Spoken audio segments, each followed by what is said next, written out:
Salut à tous les amis, on se retrouve aujourd'hui pour le débrief du match du Real et de l'Atlético, donc le derby madrilène.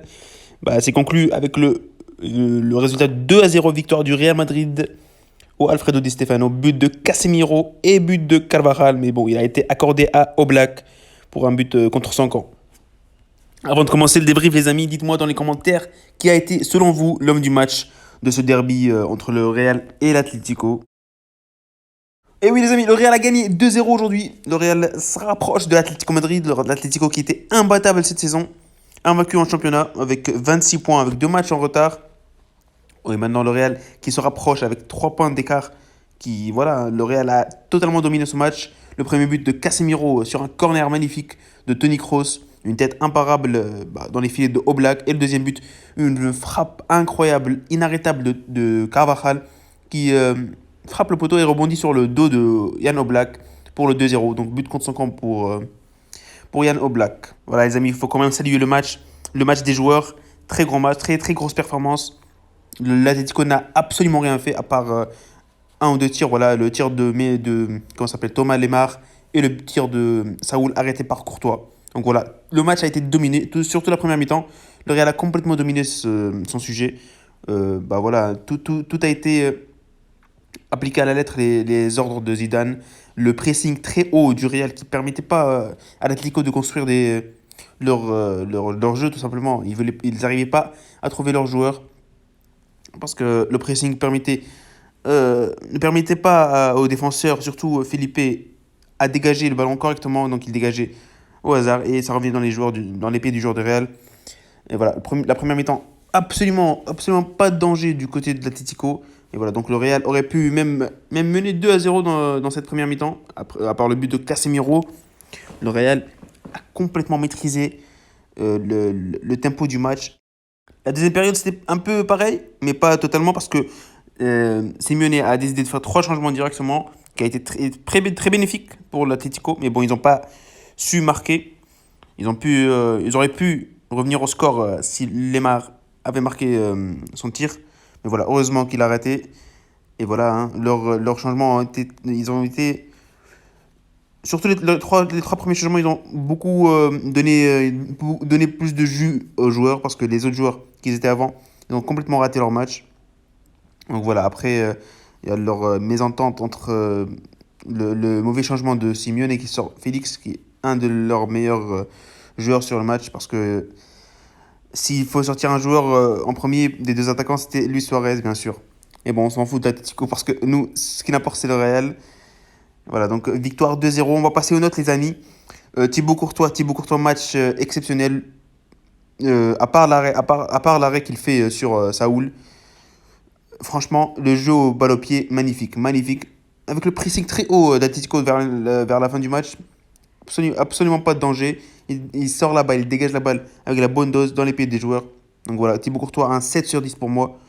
Et voilà, Lucas Vazquez, les amis, comme dirait, comment ça s'appelle, Omar Da Fonseca, Lucas Cafu Vazquez. Une note de 7,5 pour moi. Un match encore très complet. Il monte en puissance sur son côté droit, arrière droit, ailier droit, partout, il joue de partout. Donc voilà, il a joué 70 minutes, 80 minutes en tant qu'ailier droit et les 10 dernières minutes en tant qu'arrière droit parce que Carvajal est sorti.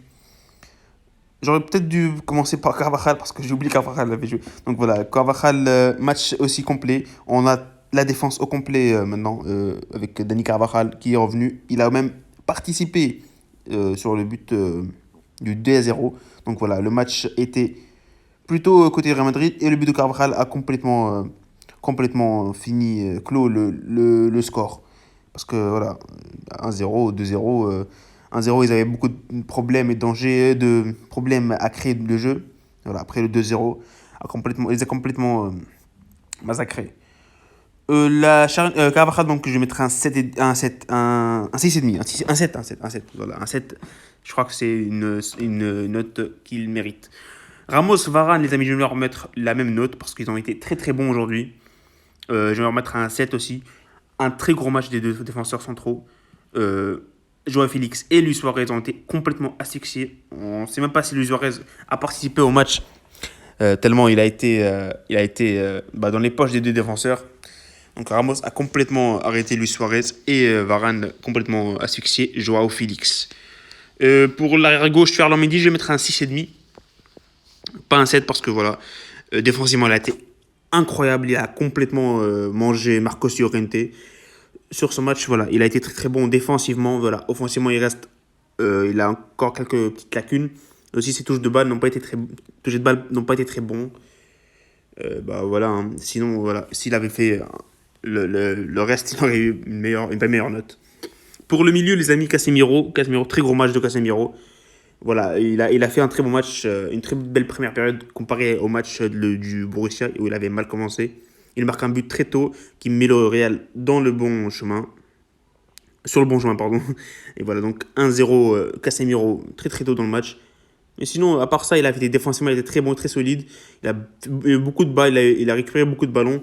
Voilà, il est vraiment, il a été même nominé homme du match par le sponsor de la Liga. Donc voilà, un match très important et bah voilà, il a été très bon. Un 7,5 pour Casemiro. Luka Modric, les amis. Luka Modric, quel match de Modric. En voyant sa hitmap à la fin, là, quel match. À 35 ans, il est partout, dans le match, il est partout sur le terrain. Un gros set pour Luka Modric, un très gros match pour le milieu croate. 35 ans, les amis, 35 ans, je ne sais pas si vous vous en rendez compte, mais quel match de Luka Modric. Il est partout sur le terrain. Et voilà pour Luka Modric. Toni Kroos, je pense que ça a été le meilleur milieu de terrain aujourd'hui. Je vais mettre un 8 sur 10. Il a complètement dicté la rencontre, le tempo, tout. Il était le métronome au milieu du jeu. Magnifique. Il a même fait un assist du corner. Mais voilà. Toni Kroos, un match incroyable. Il a une précision de passe de 97%, je crois, sur ce match. Voilà, magnifique. Le suivant, c'était donc Lucas Vazquez, on a déjà fait. Vinicius Junior, je vais mettre un 6. Un 6 sur 10 pour Vinicius Junior. Oui, il a été très mauvais en attaque. Oui, il a été beaucoup de mauvais choix en passe et tout. Et en dribble. Et voilà, défensivement, il a été très très bon et très utile. Beaucoup d'efforts. Il a été très bon sans le ballon. Beaucoup de récupération aussi dans les pieds des joueurs d'Atlético au milieu de terrain. Franchement, très bon match de Vinicius défensivement, parce qu'offensivement aussi. Offensivement, il a arrêté son match. Il a raté son match comme d'hab, voilà. Le dernier, c'est Karim Benzema, les amis, l'attaquant légendaire, qui est devenu légendaire aujourd'hui, qui devient le premier joueur le plus capé avec le Real Madrid, étranger, voilà. Le premier joueur étranger le plus capé avec le Real Madrid. 528 matchs avec le Real Madrid, qui dépasse donc Roberto Carlos, 527 matchs. Voilà, les amis, match formidable, les amis, magnifique, les amis. Il aurait pu marquer un but aussi au début de match. Il tire un tir magnifique. Oblak la sort, mais voilà. Mais à part ça, le jeu entre les lignes de Karim Benzema, les amis, je sais pas si vous avez un attaquant qui fait ça dans votre tête, dites-le moi, mais moi j'en ai jamais vu. Il est incroyable. Il a joué en tant que 8, en tant que 9, en tant que 10, en tant que 11, en tant que 12. Il a tout fait aujourd'hui. C'est dommage qu'il ne marque pas son but pour l'effort qu'il a fait aujourd'hui. Et voilà, très gros match de Karim Benzema.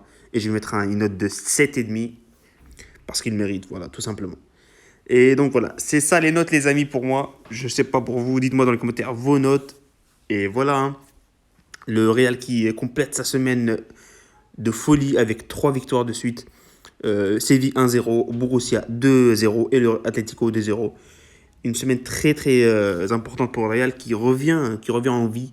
Et Zidane qui, voilà, hein, quand il est pressé, quand il est mis en pression, il sait faire, il sait sortir des gros matchs. Lui qu'on appelle le mauvais tacticien, il a encore sorti sa patte aujourd'hui. Il a fait un très gros match. Il faut aussi saluer Zinedine Zidane, les amis. Voilà, hein, on a tout dit, les amis. Je pense que voilà, hein. Le problème, il faudra être régulier pour le Real Madrid. Il ne faudra pas sombrer contre les matchs qui vont venir, hein. Le prochain match, c'est Eibar. Il ne faudra pas gagner les matchs qui sont assez durs. On va dire Atletico, Séville et tout.